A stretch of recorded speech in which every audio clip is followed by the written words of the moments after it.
of each tribe would be chosen, and they would all attack the messenger of God together at the same time and try to kill him.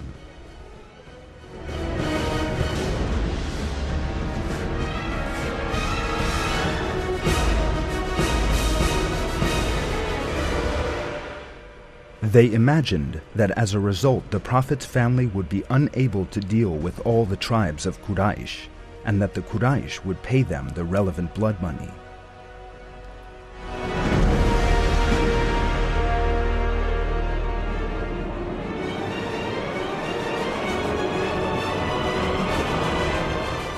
However, God did not permit the idolaters to carry out this plan of theirs. One night, when they had surrounded his house, our Prophet and Abu Bakr abandoned Mecca and set out on the Hijra to Medina.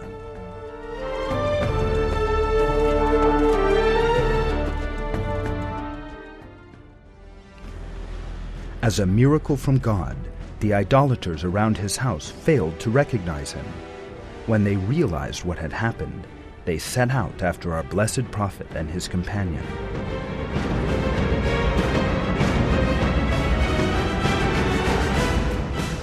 But thanks to God's mercy and protection, they failed to catch them or do them any harm.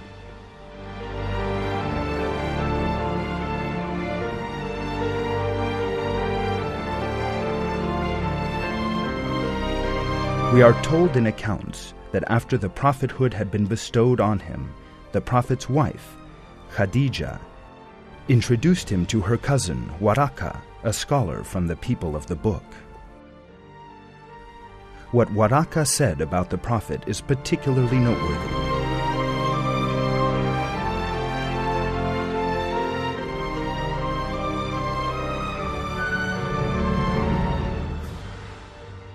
Khadija then accompanied him to her cousin, who during the pre-Islamic period became a Christian and used to write the writing with Hebrew letters.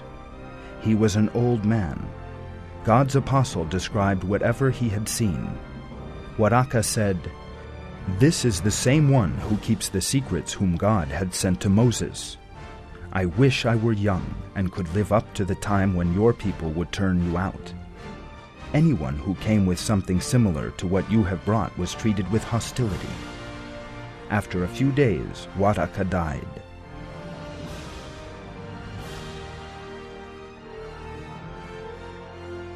The deniers imagined that they could exile the Prophet Muhammad and his companions from their homes and thus disperse, weaken, and eliminate them.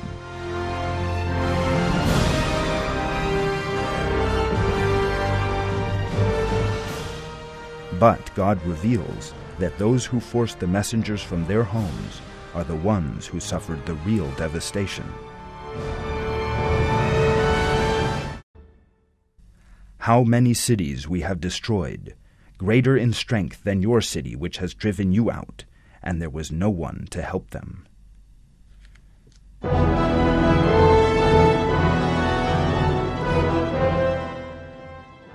This is a law of God that applies in all ages. It is impossible for those who force people out of their homes because of their faith to remain in them for long.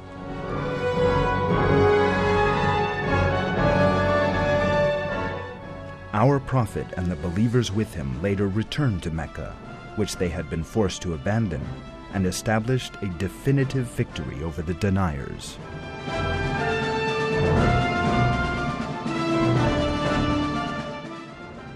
Contrary to what the idolaters expected, the believers did not disperse and fall apart, but coalesced together and grew even stronger.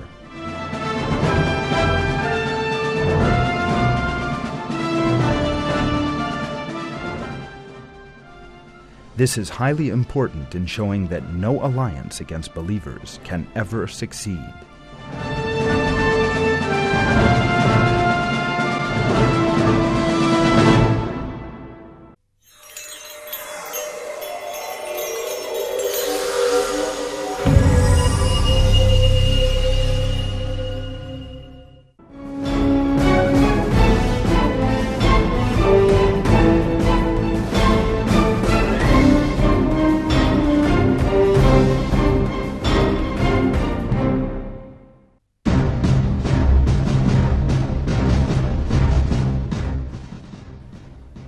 The deniers imagined that they could halt the Prophet's message by resorting to various physical measures.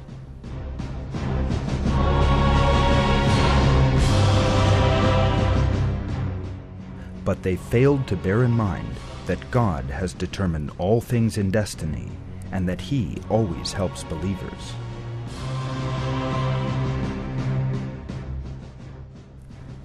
Almighty God has created these snares set by the deniers in destiny in such a way as to rebound on their own heads. No matter how comprehensive and cunningly designed the snares of the deniers may seem to be, they are irrevocably condemned to fall apart and work against them. This is a promise made by God in the Quran.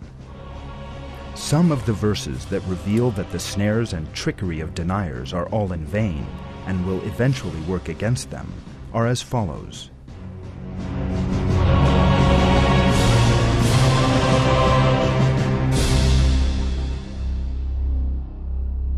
But then when a warner did come to them, it only increased their aversion, shown by their arrogance in the land and evil plotting. But evil plotting envelops only those who do it.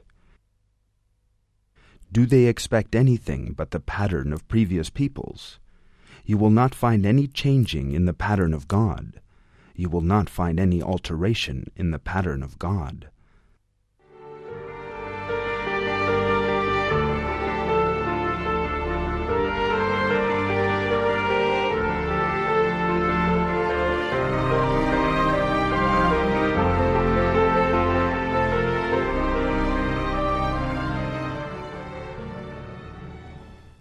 They hatched a plot, and we hatched a plot while they were not aware. So look at the end result of all their plotting. We utterly destroyed them and their whole people.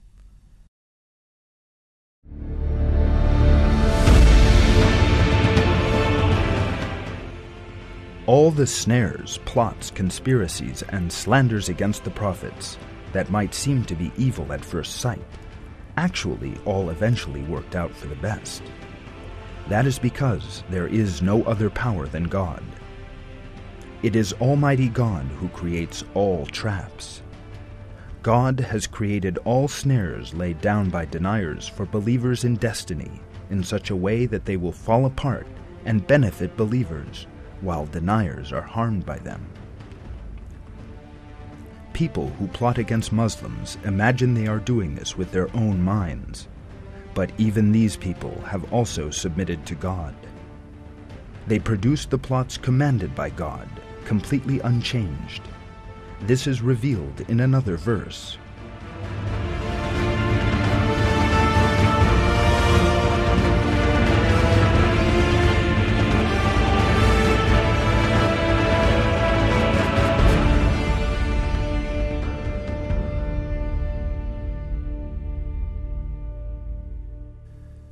Those before them plotted, but all plotting belongs to God.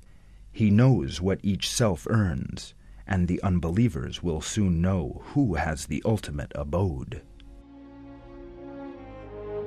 It is also revealed in the Quran that deniers will actually end up plotting against themselves.